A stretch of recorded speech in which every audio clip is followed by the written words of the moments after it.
What's happening, fam? L.A.R. movement still moving. Book is entitled Lessons from a Non-Custodial Father at Amazon, Kindle, and Create Space. A link will be in the description box below, as usual. Yeah, Frankie Beverly Mays is legit. This video is entitled Rules to Being Your Brother's Keeper. A lot of us brothers, as we get older, one thing that we need to do or have done to a degree and have got burned by or haven't done and are trying to learn how to do is be our brother's keeper. And when I mean brother, I just mean any brother that looks like you. You get okay? And I said this before, and I've said this a long time ago, that first and foremost, to be your brother's keeper, you have to respect your brother. Whether you agree with your brother or disagree with your brother, you gotta respect him. You know, because that's how we as men operate. We operate on respect. You know, and one of the things we have to do is have a little reverence for each other. Like what I was about to say prior to that was, when I was younger, I was more adversarial. Probably because I was young, testosterone and growing, and in a neighborhood that probably wasn't so nice, I could say. So, but I always had this thing where I wanted to see other brothers do good. So, but as I got older and I saw more brothers doing well, you know, I'm a hater. But I'm a hater like if you got a favorite team, I hate your favorite team type of hater. But I'm not a hater when it comes to if you're doing good. I hate to see it. I love to see that stuff. You get what I'm saying? You know, I would hate to see it if you're blowing your success. But I'm not a hater of that sense if you're doing good. And that's the thing that's another rule to being your brother's keeper. You have to want your brothers to win. And if you don't want them to win, then obviously you're going to want them to lose. And whatever you may do, whether it be consciously, whether it be subconsciously, whether it's in action or indifference, you're going to sabotage your fellow brothers if you don't want them to win. You know?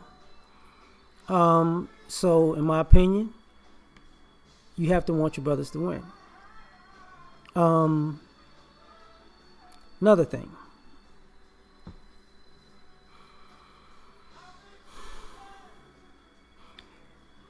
A rule of being your brother's keeper is share information.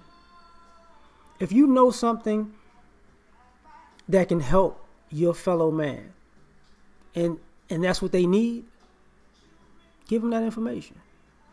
If you know a person, see if that person is willing to help your brother first.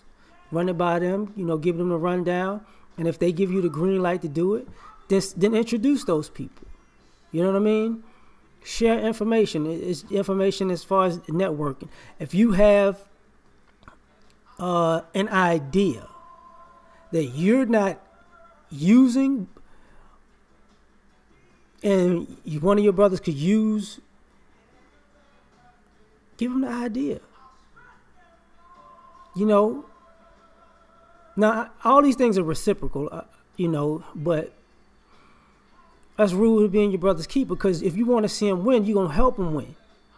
You're going to give them the tools that they need for success, right? A rule of being your brother's keeper, you have to confront your brother. You know, you do. But privately. You have to confront your brothers privately. Or tastefully if you can't do it privately. So, you know, if one of your fellow brothers are out of line, you try to pull them aside. Hey, look, I get it. But don't do it this way. Do it that way. You know what I'm saying?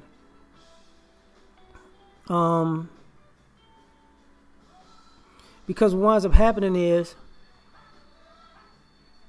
if we don't hold each other to a standard, we're liable to just go in any direction. You know, the brothers you help have to know that, you know, not you're obligated to them winning, you're obligated to their success, and that obligates you to correct them also because you don't want to see them lose. You dig? So that's a whole nother story. Now, another thing.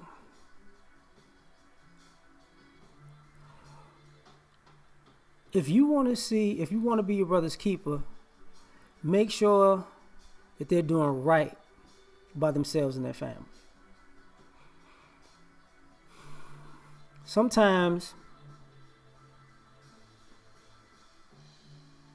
you have to let brothers know, look, man, this is what you said you wanted to do. You got to do right by yourself.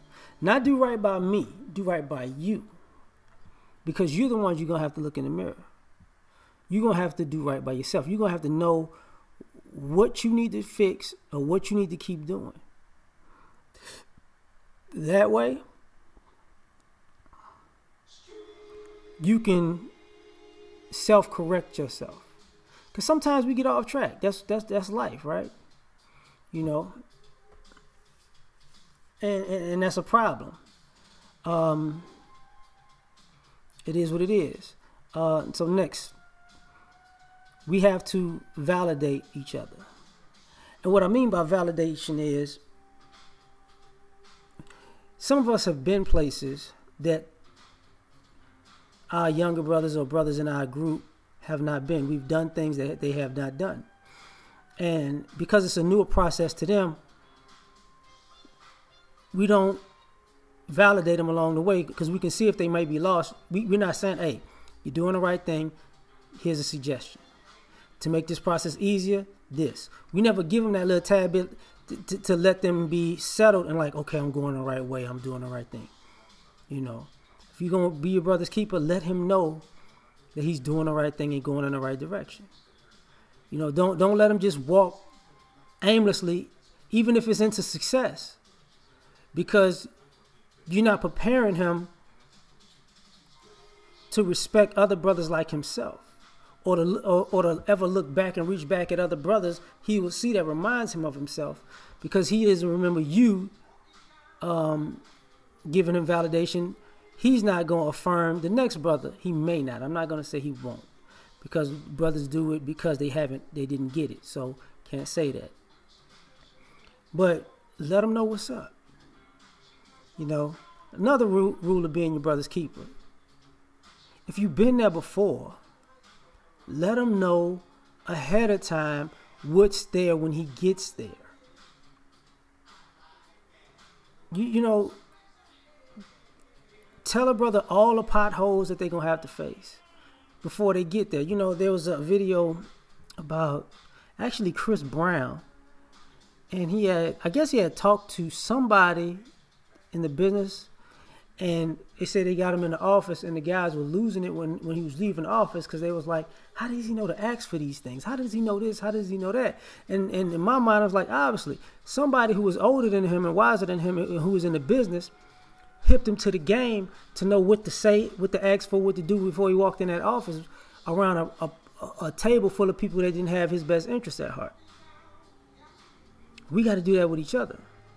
Because a lot of times, this is an individualistic society, this is a capitalistic society, and we don't know how to negotiate for ourselves properly, because the people that were in those rooms and learning lessons in those rooms are not talking to the people walking into those rooms. You know, i.e. the same thing with the situations. You know, oh, you walking into that situation? I've been there. This is what you need to watch out for. Watch this, and this. This is how it should add up. This is how it should look.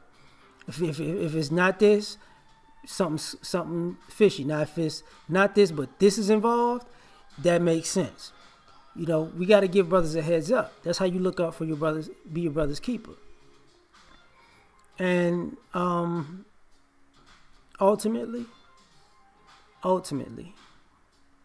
rule of being your brother's keeper is the sacrifice. You see,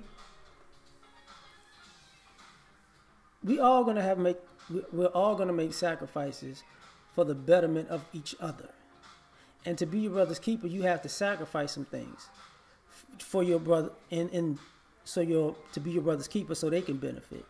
And like I said before, all this stuff has to be reciprocal. Now you can't, if a brother's looking out for you and you just leave him hanging, it's not a good look. But the brothers have to sacrifice it for each other. And I add a little caveat to that, to sacrificing. When you sacrifice, you got to pay it forward too. So if you're your brother's keeper, be your brother's keeper and pay it forward for the next brother. You know what I'm saying? And keep paying it forward from one person to the next so we can all be each other's keeper. I'm out.